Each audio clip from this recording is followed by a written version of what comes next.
Wonderful. Thanks for that. I would have forgotten. So briefly about me, my name's Max. I've been with Hyper for about 2.5 years now. I crunched some numbers this morning. I think I've seen about or heard about at least 5,000 pitches over the last couple of years. I've been actively involved in about 100 startups through the Hyper program over the past 2.5 years. Seen quite a lot of founders succeed. I've seen quite a lot of founders fail. So ultimately what I'm looking to do today is share a little bit about my experience on the capital raising side of things, and hopefully share some information that you'll find interesting around what makes a founder succeed, and what you can do to give yourself the best chance at ultimately succeeding when it comes to raising capital, because it is quite tricky. In terms of Hyper, briefly, we are a startup incubator. We're very early stage focused. We work with people in the pre-development phase, or businesses in the pre-development phase, which basically means that you don't have a product yet. You're working with an idea, and generally speaking, you're going to need quite a lot of money to get it built. So what we do is basically help founders to execute an idea, raise the early stage capital to facilitate development, and then launch thereafter. In terms of what we'll go through today, I'll quickly talk about the investment cycle, what type of investors exist, what are some of the do's and don'ts with these types of investors, how to prepare for a raise, why I think founders typically fail to raise. I've put together a few brief dot points. It's a comprehensive list, but I've got a few key ones that I think are important, and then a Q&A session at the end. But as I said, feel free to drop some questions in the chat box, and I'll do my best to keep an eye on them.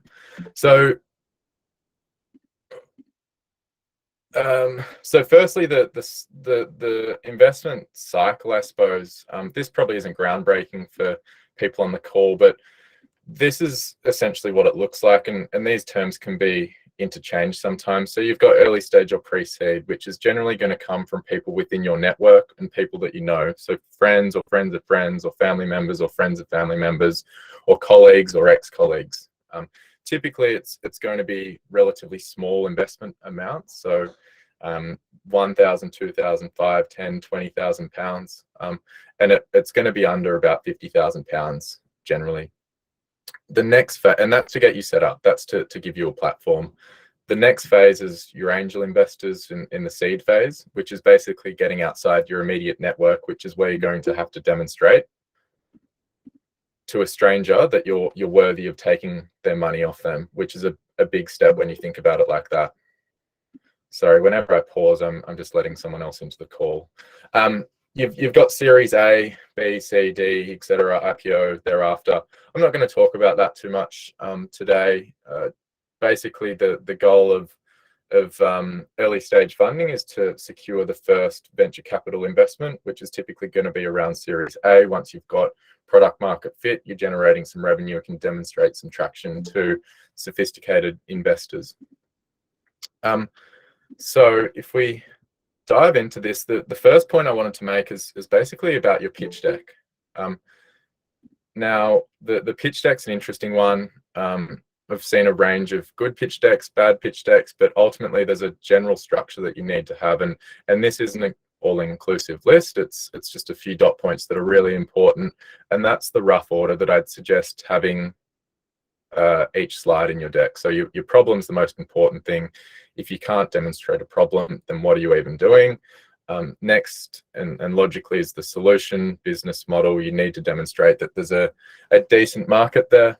You need to be able to show that there is evidence of support for what you're doing by the way of validation and traction. You need to be able to show how you're different to competitors, and why you're worthy of readers' attention.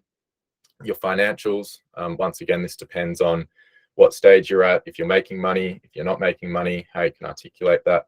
Team's really important. Your roadmap and the raise and valuation amount is obviously important in there as well. Just to dive into the important points there in a little bit more detail, your problem. So as I said earlier, this is one of the most important aspects. So the frequency of the problem. How often do people experience the problem? Is it a daily problem? Is it a yearly? Is it something that comes up every few years? This is important to highlight. The size of the problem. So is it something that's really important? Is it something that people are willing to pay to have resolved? And then growth. Is the problem growing? Now, it's rare that someone would satisfy all three of those dot points in a really strong manner. But if you can highlight two of those in a problem statement, that's a really strong start. So make sure that your problem statement's 1 or 2 sentences, it's clear, it's in layman's terms, it doesn't make the reader stop and think. The reader should read it, understand what they're reading, and be able to appreciate the fact that it's a problem in said market. Your business model, you need to be able to show how many revenue streams you've got. And typically when we work with a founder, we would expect a founder to have somewhere between 3 and 5 revenue streams in an MVP, with 1 or 2 hero streams and then a few supplementary. Traction is really important. Traction basically shows that you're not making things up. Anyone can put together a financial forecast, but unless there's assumptions that are backed by evidence, the numbers don't really mean too much. So you need to be able to show traction and evidence that there's support for what you're doing. And then finally, the team slide is probably the second or probably the most important slide, to be honest, in a pitch deck. A CEO, CTO, CMO, industry leader, investor, or someone with some sort of investment background, and a sales lead are your key pillars generally.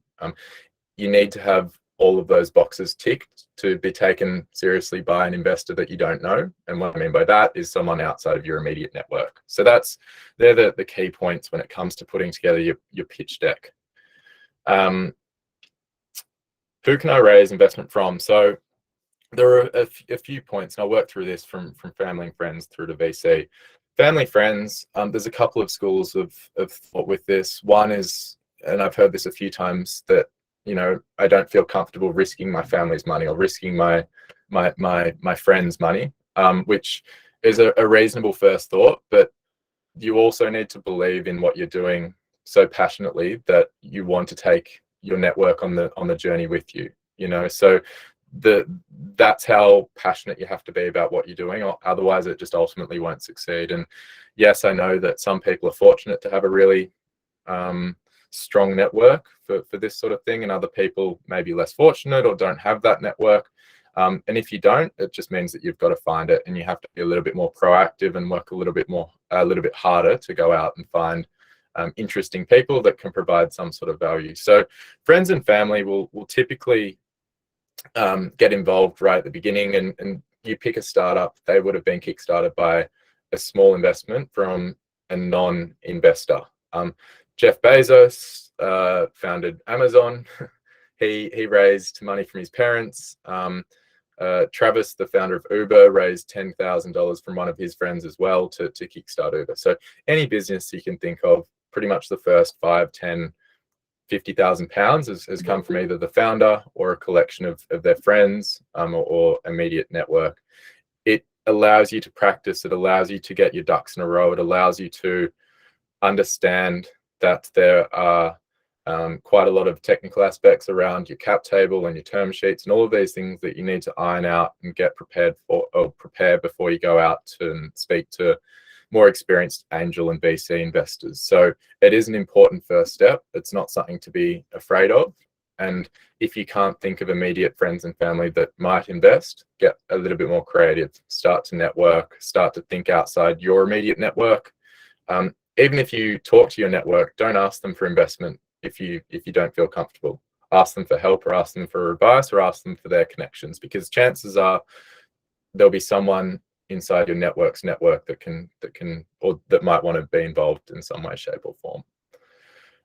Angel investors are generally the next phase. Now they're going to look to write checks between sort of 20 and 50 or 100,000 pounds, depending on their situations. They're going to be more strategic investors. So this is where you're going to want to look for people that can add value beyond just the cash. What that means is if you've got a sales background, maybe try and find an angel investor with a marketing background, or a background in the industry that you're solving the problem, or tech, whatever it might be. They are generally going to be, well, depending on yourself as a founder, they're probably going to be more experienced in terms of the early stage business world. So really be a sponge around them and learn as much as you can.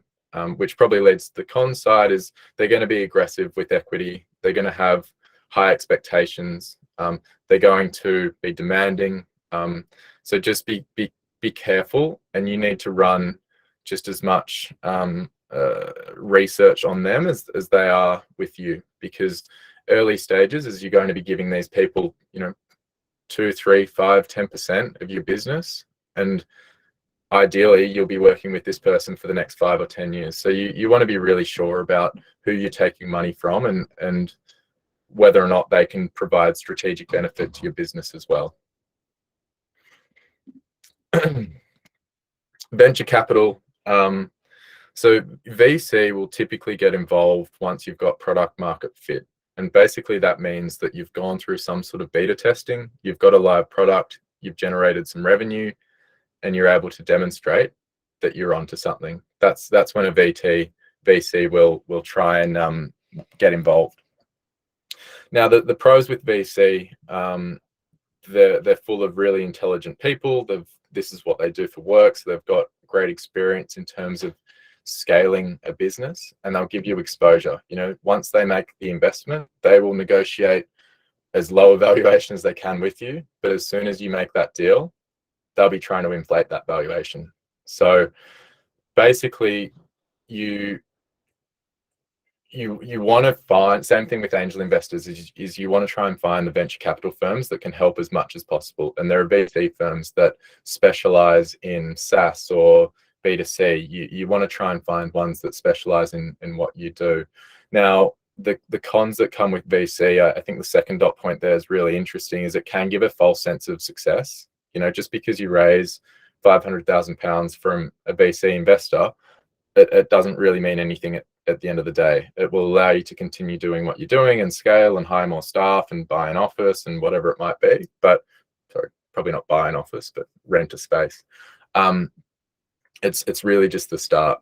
So you're also going to be giving away a decent slice of the pie. So you're probably looking at 5 or 10% to your lead venture capital investor, and with that is going to come high pressure and expectations. So once again, do your research on VCs, and don't rush into it. A venture capitalist isn't the first person that's going to invest in your business. It's probably not the 10th person that's going to invest in your business. So really think about what I've gone through so far as friends and family, into angel, into VC, as a sequential roadmap, and it's all about building blocks. Start small and work your way up.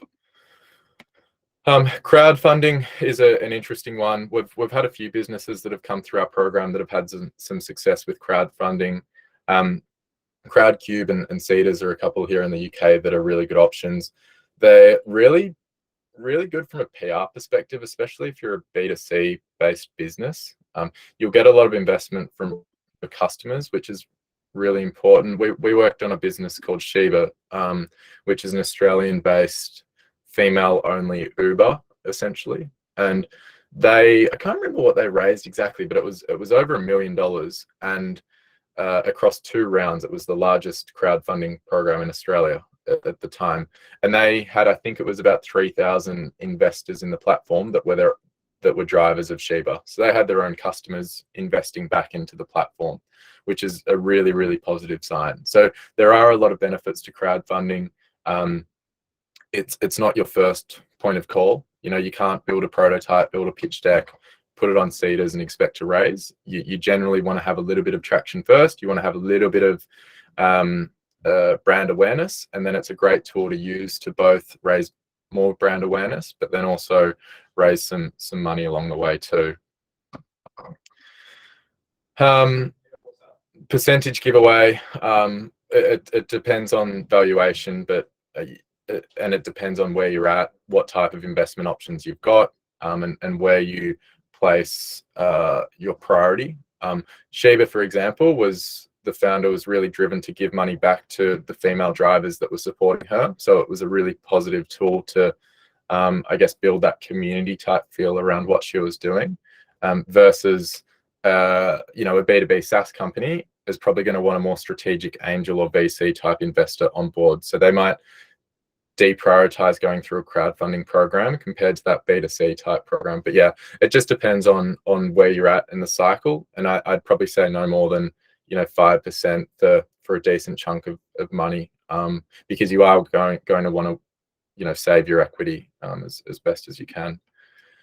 Government grants. I won't talk about this too much. It's pretty self-explanatory. I would, if I was starting my own business, I'd put a calendar, a recurring event in my calendar every month for half an hour, and just Google grants in my industry. Simple as that. And could almost guarantee that you'll find something of interest across the course of a year or 6 months that's worth going through the process and applying for. But just be persistent with it, be active with it, and there are lots of grants that come up.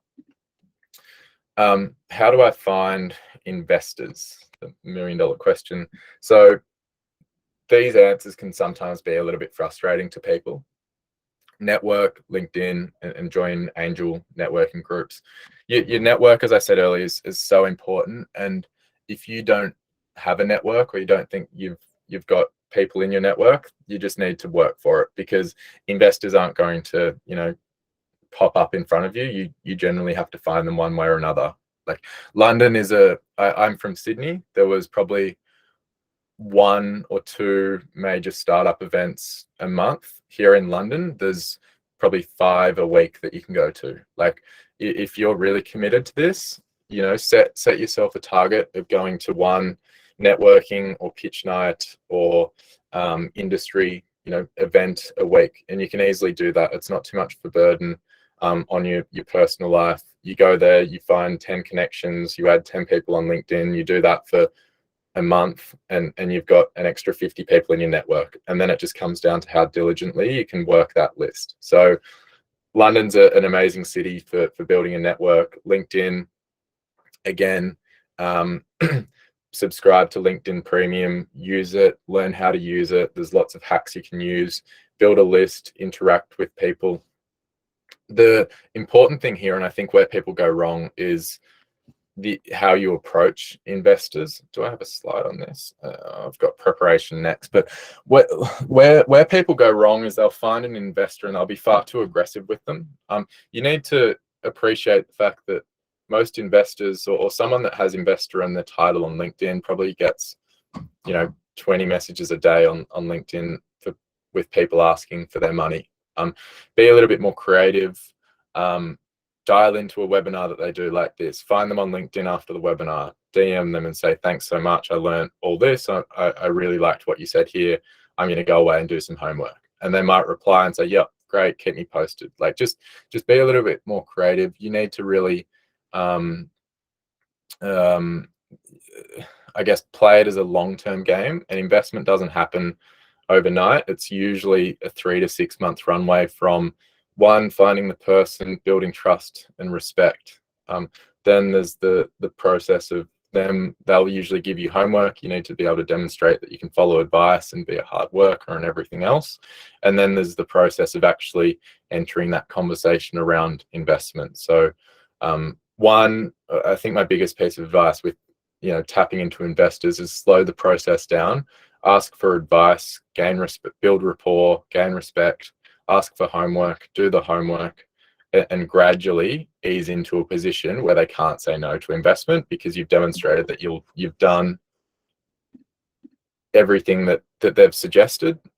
And after 3 and 6 months is they'll feel a part of the team. So that's a little bit about how to find investors. Tips with preparation.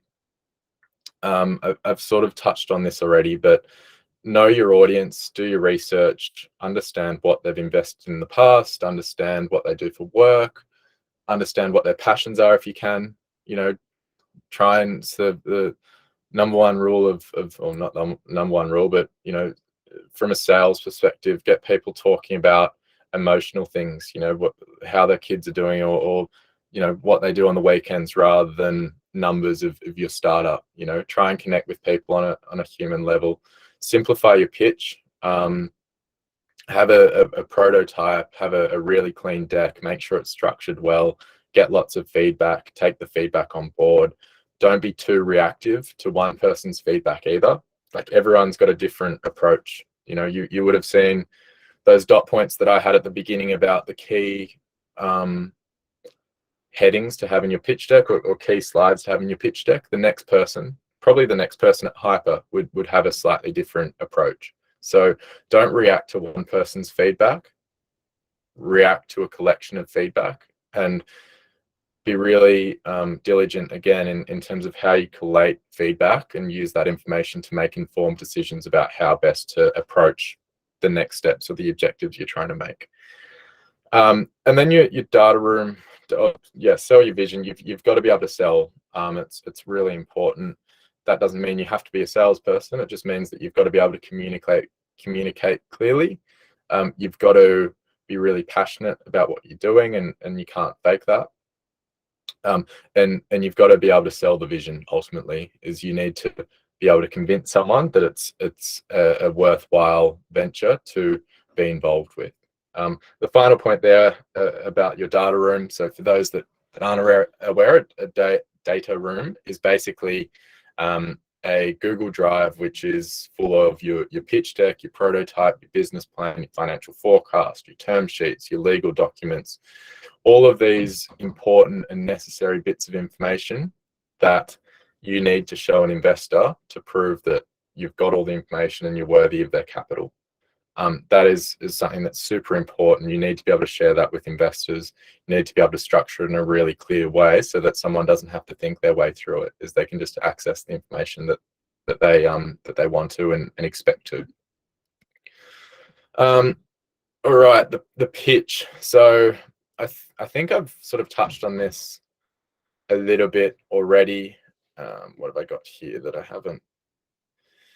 So yeah, your graphics need to be really, really professional. Get a professional to do it. Don't try and do it yourself. Yeah, I'll share this recording afterwards. Show traction. This is super important. If you remember at the start, I said that without traction, you're essentially making things up. You're talking about a hypothesis that you've come up with. So ultimately, you're going to support it, but you need to show that other people support it too. And the best way to do that is to demonstrate that you've had verbal or written commitment from potential users, investors, partners, anyone that they're on board with your idea in some sort of commercial agreement. So be able to demonstrate that you've got traction, be able to demonstrate, that you've got expressions of interests with X, Y, and Z businesses that mean you can do X, Y, and Z based on the agreement. Really important. Be able to tell the background and story. Why are you doing this business? Why did you start it? Why are you the right person to do it? Really important. And the last one there, knowing your numbers. So cost per acquisition, burn rate, lifetime value, unit economics. If you don't know what any of those are, I would recommend Googling it. Basically, they're the first things that an investor will want to know from a numbers perspective. And if you can't answer those, then you probably shouldn't be in the meeting. So know your numbers. Not only know your numbers, but know what numbers are acceptable answers. And what I mean by that is, if your cost per acquisition is too high, once again, you probably shouldn't be in the meeting. So do your research, be really prepared. If you need any help with these numbers and figuring them out, what are satisfactory benchmarks? They vary across industries. Do get in touch and we can sit down and try and help you to figure it out. But make sure you've got a really good understanding of what they are and why they're important, because they are really important, obviously. What have we got? The don'ts. Don't be too, I think I've sort of touched on these already. Interesting one there. Ask for an NDA before the meeting. Like, most investors have been there, done that sort of thing. Like, if you're too petty about an NDA, like, they're probably going to lose interest before they even meet you. So yes, I know it's important. Yes, I work with NDAs every day, but just be careful and be flexible around the individual. Do your research, know what the individual's going to expect, and play to their interests, essentially, is what I'd say. Don't go for the closes too early. I've mentioned that. Take feedback on board. Use it as a learning opportunity. Why founders fail to raise. So the top point there is a little bit counterintuitive. Not being open to failure. So you're going to fail. It just depends on what your threshold is and how you define failure. I was doing some research before, and I've got some notes here. Airbnb. I'm going to share this article actually in this chat. I think I can do that without breaking it. I'll be done in 15 minutes or so read it afterwards. Airbnb basically couldn't raise money. Some of you might have heard this story, but they couldn't raise money. They ended up rebranding cereal boxes in the lead up to the US election in 2008 to try and raise money to build Airbnb. They tried to raise 150 grand at a 1.5 million US valuation, so 10% of the business. They were introduced to 7 investors. 5 of them said no, and 2 of them never got back to them. In 2008, the next year, Y Combinator said that the idea was bad, to use nice language. The next year, they rebranded to Airbnb, and they raised 600,000, led by Sequoia Capital and Ashton Kutcher. So obviously, there was a lot that changed between 2008 and 2009. I'd suggest having a look at that article, but that's evidence that, you know, the road to success is long and bumpy. And if you think that you have 25 investor meetings and get knocked back by all of them, and that's a sign that you should give up, it's probably not. You know, that's normal. 25 is a low number. I would suggest having 50 meetings with investors and getting rejected every time until you start to consider pivoting majorly. So I guess my point here is, when you get rejected from your first 5 and 10 investors, don't stop or don't lose your confidence, because that's normal. So that's really important. Then you've got to figure out why. Ask the 5 why questions. You know, not being able to sell. What is it? Something to do with your presentation? All this sort of stuff. Not knowing your numbers. Yeah, I've touched on those. That's what else have I got here? How much should I raise? As much as you need to reach profitability. This is what we usually help people with. So the seed round is typically between about 200 and 500,000 pounds. Now, this just depends on the individual and the stage of the startup, what stage it's at, and what the runway of expenditure looks like. But generally, your split between tech, marketing, salaries is around 30% each. Now, development might be a little bit more expensive, and salaries are usually your sales staff and your tech staff are the leading ones.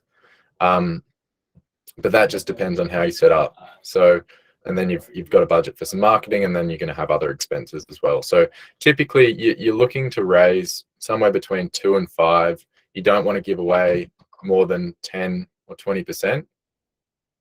Sometimes it's more than acceptable to give away 20% if you find the right mix of strategic investors that can add a lot of value, and therefore push back the date of the next round, because you can generate so much traction and forward momentum off the back of that investment and involving some smart people. But yeah, you want to retain your equity for as long as possible, because you know that coming after this round is you'll get a VC that's going to ask for another 10 to 20%, and probably another VC and another VC, hopefully, if you go through the next rounds thereafter. So you want to hold on to as much equity as you can, obviously. Okay, Apollo. Apollo is basically an online founder community that we have. Hyper has. It's got a few hundred people in there. It's a mix of founders, first-time experienced founders, partners, so people within the startup industry across the world, and then there's a lot of angel investors and VC investors. If you scan that code, there's a 3-month free sign up to Apollo. Feel free to jump on there, check it out. You can pitch your startup, you can connect with other founders, you can connect with investors. it's a really good opportunity to start integrating into the industry. And if you don't have a network, I can guarantee that you'll have a network of at least 5 or 10 other founders or other partners or other investors if you jump on there and are proactive about using the platform. And that's, I think, everything that I wanted to go through in just after half an hour, or just longer than 30 minutes. So if anyone has any questions, pop them in the chat box. I can do my best to answer a few for now.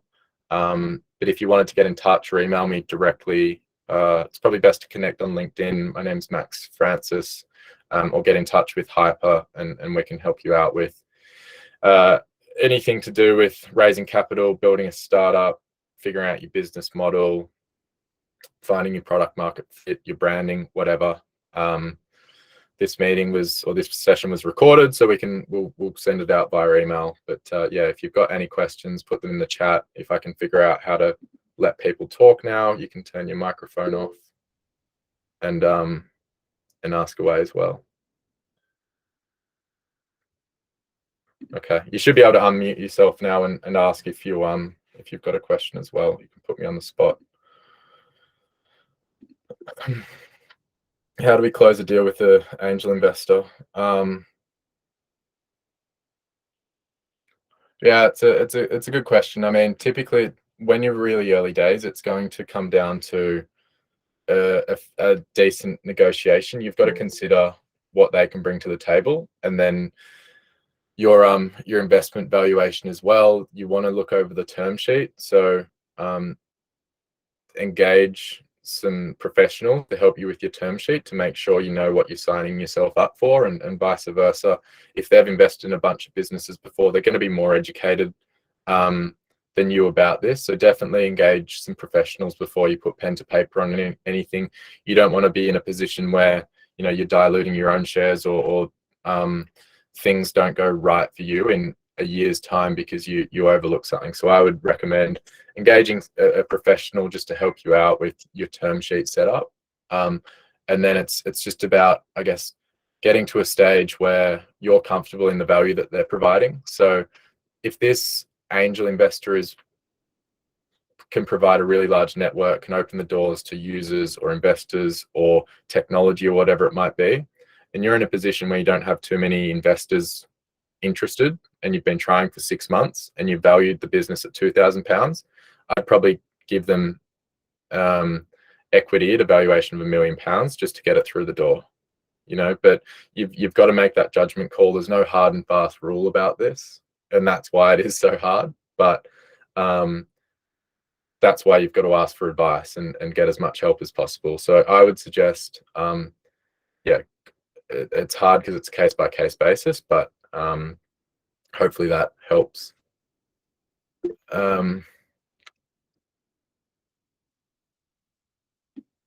How does Hyper work to support early stage founders? Good question. So we've got tech and product teams, we've got design teams, and we've got commercial teams. So I'm part of our commercial team. Basically, we work as a cohort to provide founders with sort of like a short-term team across those important divisions to basically go from an idea, figure out, what's the business model, who's our target audience, what's the best solution, how do we start to execute this, let's get the data room looking, perfect.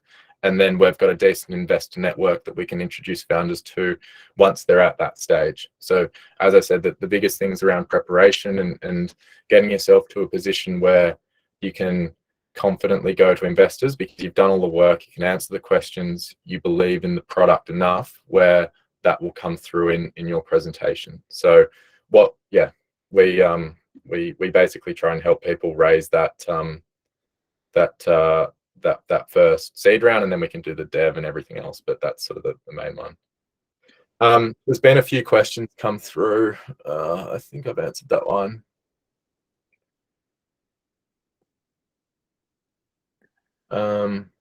So I've seen a lot of businesses fail, or a lot of founders fail. What are the themes? I think the biggest theme is just not doing the work. Like, if you start a tech startup, like, you've got to be in it 100%, maybe not from day one, but there's going to come a time when you're probably going to have to quit your job. You're going to have to bring on other team members. You're going to have to work,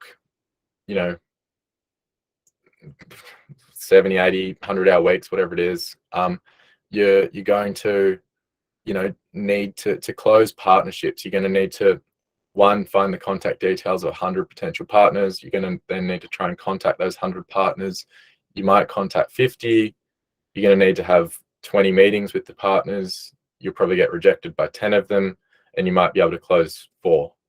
So to do that work, it requires a lot of time, and you've got to be really driven. And I'd say that's probably the main thing, because if you get those 4 partners, that might give you access to 40,000 potential users across their database. And if you're smart and commercially minded, or engage with people that are commercially minded, is you can figure out a way to use that database of 40,000 people to your advantage, which then demonstrates that your revenue model checks out, which shows investors that, okay, they could be potentially investing in this business because the numbers work. So I think the theme's probably not putting in the work, not getting the right advice, or not following advice, is a big one.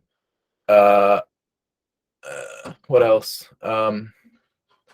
Yeah, I'd say that's probably the main one. And also probably the process. So typically we see a lot of people that have an idea, go straight to development, get the product built, and then not have any users to launch it to, or have not thoroughly validated the product, and don't have a go-to-market strategy. So prioritizing the right tasks along the journey is really important, and then having a process and a structure to follow as well is important. As a rough idea, what is the minimum pre-seed amount? Max, I don't know if you can hear me. So sorry to interrupt. Yeah.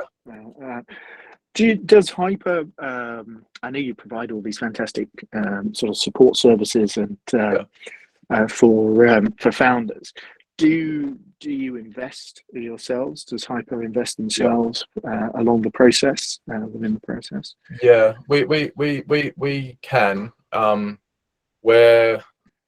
We're a fee for service incubator program, and the fee just depends on the work that we're doing for people. So I'd probably suggest, maybe catching up with us one-on-one to have a more detailed conversation. But we're not an incubator that takes 10% upfront and works with someone and gives our services for free. There are benefits and risks to those sorts of programs. My view is it's quite risky, because you're giving away 10% to someone that you don't really know, and you don't, and when or it might even be more than 10%. Quite a few of them are more. But yeah, we don't take a fee. We don't take a slice. Obviously, we've got the capability to invest at some stage, should it be the right fit at any stage in the journey. But yeah, we're a fee for service based business. Okay, thank you. No problem. There's quite a few questions here. How do you gain good traction? I mean, one is you've got to have a strategy. So that will come from being commercially minded. If you're not commercially minded, again, get some help. But basically, you've got to think about, where can you work with other businesses or organizations or individuals that share a similar customer base, similar mission, but don't provide the same service as you. So figure out a way that you can work with them, share your customers, share your tech, share your infrastructure, share anything to gain a competitive advantage. What else have we got? Rough idea, minimum pre-seed amount that seed investors will expect to see. Minimum pre-seed amount that really depends. Like, there's no reason why, if you needed £10,000 to engage, or 10 or 20,000 pounds to engage a really good branding team, or a consultant that can give you some commercial advice, or an investment broker, or someone that does all of those things, and you needed £10,000 and you had no money, there's no reason why you couldn't ask 10 friends for £1,000 each and give them a percent of the business each, or whatever it might be. There's no minimum. Like, usually, and I think a really good tactic if you don't have a network of really wealthy friends is start small. Ask someone for £1,000 to help you do X, Y, and Z. And if you do it and it goes well, go back to them in 3 months and ask them for 5,000, and then 10, and then 20, or whatever it might be. Like, don't rush these things. Appreciate the fact that when we start working with someone with an idea, they don't launch into the big wide world for at least 12 months. So if you're getting into the market inside 12 months, you've probably done something too quickly. So 12 to 18 months is a reasonable time frame if things go relatively well to give yourself from idea to launch.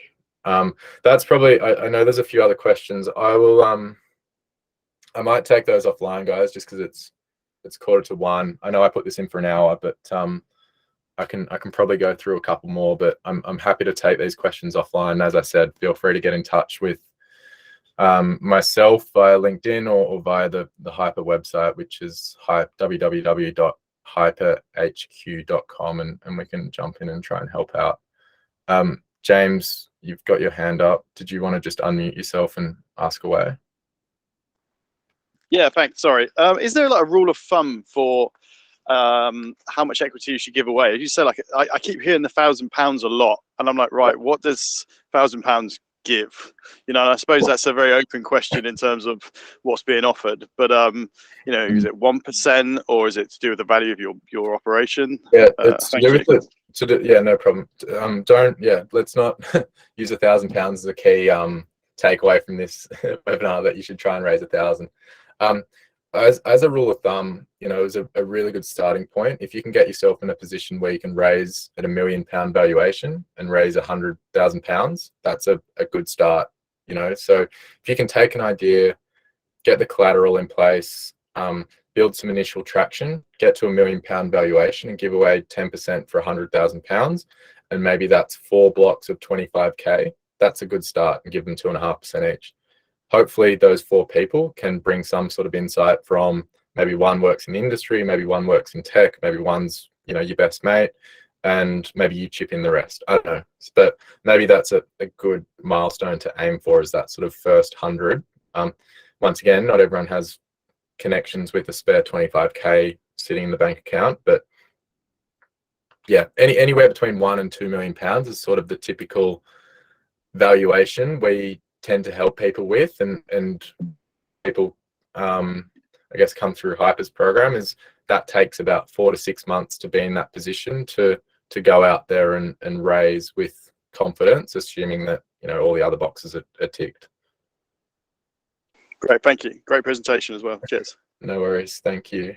What are AB series of investing tours? I'm not sure I understand that question. Sorry.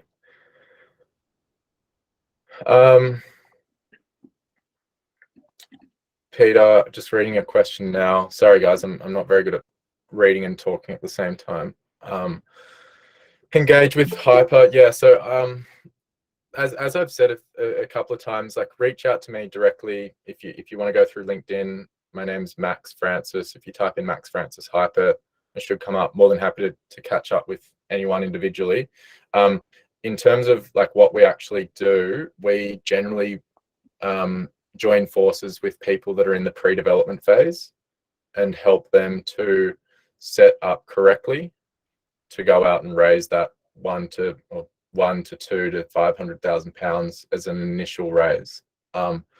We can build the technology, we can facilitate investor introductions, we can connect you with marketing and legal and pretty much everyone you'd need to be connected with within the startup industry in both Australia and London and the UK. So we've been in the UK for about 4 years now. But yeah, I'd suggest reaching out if you are in that pre-development phase or idea phase. Then you're, I guess, thinking about an idea, you're weighing up the business model, you're weighing up what to do next, you're weighing up what to prioritize. Then reach out, have a chat with us, and we'll see if we can help you out. If you've got your hand up, just unmute yourself and ask away. I can probably do 1 or 2 more questions, and then Might need to stop for a drink of water.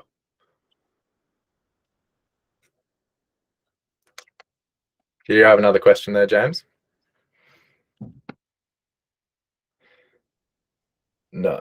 All good. All right, guys. Let's wrap it up there. This was recorded. I should have everyone's email address that is on the call here. So it is Friday afternoon. I'll do my best to get some details across to you this afternoon. And yeah, as I said, if you're after some more info, just reach out and we can hopefully help you out. But all the best and go raise some money.